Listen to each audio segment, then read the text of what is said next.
जी। अस्सलाम वालेकुम किसान भाइयों, बिन्यामीन शौकत आपकी खिदमत में एक बार फिर हाजिर है। इस साल एक नया ट्रेंड शुरू हो गया है कि किसानों ने बहुत लार्ज स्केल पे हाइब्रिड राइस लगाना शुरू कर दिया। इसमें कोई शक नहीं कि गुज़श्ता साल हमारी चावल की एक्सपोर्ट जो थी वो $3 अरब तक पहुंची और बहुत टॉप पे गई एक्सपोर्ट। लेकिन इसका ये मतलब नहीं, ये बहुत बड़ा रिस्क है। इसका ये मतलब नहीं है कि आप अब अपनी सारी ज़मीन पे चावल लगाना शुरू कर दें। जो गंदम के साथ हुआ है, चावल के साथ भी बिल्कुल वैसा ही होगा। किसान भाइयों, एक सिंपल फार्मूला बता देता हूँ।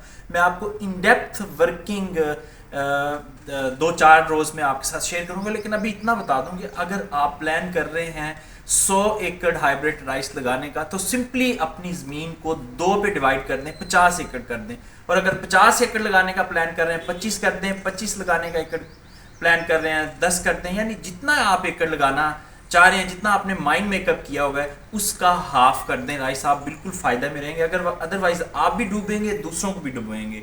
ये बड़ी सिंपल कैलकुलेशन मैं आपको बता रहा हूँ। हमारा जो हाइब्रिड राइस है, अगर हमने 3 अरब की एक्सपोर्ट की है, तो उसमें से 30 से 40% हाइब्रिड राइस है। और अगर हाइब्रिड राइस इससे ज़्यादा प्रोड्यूस हो गया पाकिस्तान में, जैसे गुज़श्ता चंद सालों के हम अगर एग्ज़ाम्पल लें, तो हम 5 से 6 मिलियन एकड़्स के ऊपर राइस काश्त कर रहे हैं और 10 से 12 मिलियन टन हमारी पैदावार है।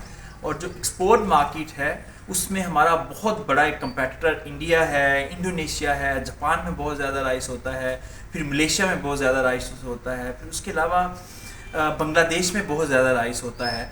तो ये ओवरऑल जो स्नैरियो है, ये इस साल बदलने जा रहा है। पाकिस्तान की तरह दीगर ममालिक में भी जो हाइब्रिड राइस है उसकी ज़्यादा सोइंग हो रही है।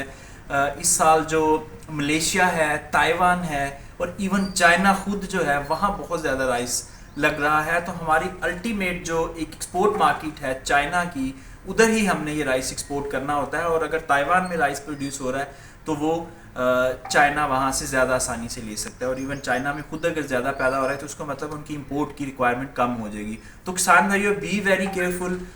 शायद ये हुकूमती लेवल पे आपको ये चीज़ ना बताई जाए, क्योंकि हमारा जो प्लानिंग विंग है वो बहुत ही कमज़ोर है। इनफैक्ट आप कह लें कि ना होने के बराबर है। कभी इस तरह की कैलकुलेशंस वो नहीं देते कि कौन सी क्रॉप किस वक्त कितनी लगानी चाहिए।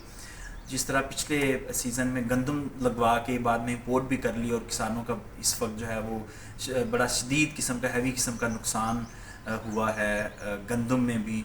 तो किसान भाई, अगर आप चाहते हैं आपका और आपके साथी काश्तकारों का नुकसान ना हो राइस की फसल में, तो फिर मेरी आपसे दरख्वास्त है कि जो तेलदार अजनास हैं उसकी तरफ मूव कर जाएं। इस वक्त आपके पास सेसमी की फसल है, यानी तिल आप लगा सकते हैं। उसके अलावा सोयाबीन लगा सकते हैं। उसके अलावा चारा जात की फसलें लगा सकते हैं। चारा अब इवन साइलेज एक्सपोर्ट होना शुरू हो गया, मकई लगा सकते हैं साइलेज के लिए, ग्रेन के लिए नहीं। ग्रेन की ये भी मार्केट डाउन रहेगी, मैं आपको एडवांस में बता रहा हूँ। अभी तक हमारे स्टॉक में मकई मौजूद है। ये वो मकई है जो अफ़गानिस्तान स्मगल होनी थी या एक्सपोर्ट होनी थी, वाट एवर, वो नहीं जा रही, वो हमारे गोदाम भरे पड़े हैं। तो इस साल भी आप मकई के अच्छे रेट की तवक्को मत करें। तो डिवाइड कर लें, 2-2, 3-3 फसलों में डिवाइड कर लें अपनी ज़मीन को। उससे जो फ़्लो है मार्केट में आपकी प्रोड्यूस का, तो वो जब कम होगा तो ओबियसली आपको रेट मुनासिब मिलता रहेगा। तो किसान भाइयों, हाइब्रिड राइस के बारे में छोटी सी कैलकुलेशन आपको बताई। इन डेप्थ वर्किंग में आपको बता दूंगा कि हमें कितना प्रोड्यूस करना चाहिए, पाकिस्तान में कितना प्रोड्यूस होगा चावल। तो और एक और बात बता दूं, इस साल पाकिस्तान के जो सिस्टम में कुछ ज़्यादा लैंड बलूचिस्तान से, ग्वादर वाली साइड से और बाकी कुछ हिस्सों से, बलूचिस्तान से भी सिस्टम में ज़मीन आ रही है। और फिर कुछ हमारा जो ग्रीन इनिशिएटिव पाकिस्तान है, पाक आर्मी की तरफ से एक प्रोजेक्ट लॉन्च किया जा रहा है, उस वो भी ज़मीन सिस्टम में आ रही है। तो यानी वहाँ भी राइस लगना ही लगना है। तो अगर आपने क्वांटिटी भी पहले से बढ़ा दी और बाकी भी जगहों पे ज़्यादा लग गया, तो फिर आप दोस्त समझते हैं कि हालात क्या होंगे। और हाइब्रिड राइस के ऊपर ख़र्चा भी अच्छा खासा आता है, थोड़ा नहीं आता। तो किसान भाइयों, बी वेरी केयरफुल। आपको मैंने हकायक बता दिए हैं सारे। मार्केट की अफवाहों में मत कान धरें। ये जो डीलर्स होते हैं, वो आपको हर किसी को यही कहेंगे, जी लगाएं हम उठाएंगे, लगाएं हम उठाएंगे, बहुत बड़ी मार्केट है। ये इसलिए कहते हैं कि आप ज़्यादा से ज़्यादा लगाएं, मार्केट डाउन हो और इनको सस्ते दामों चीज़ मिले। बहरहाल फ़ैसला आपका है, मैंने आपको हकायक से आगाह कर दिया है। इजाज़त दीजिए, खुदा हाफ़िज़।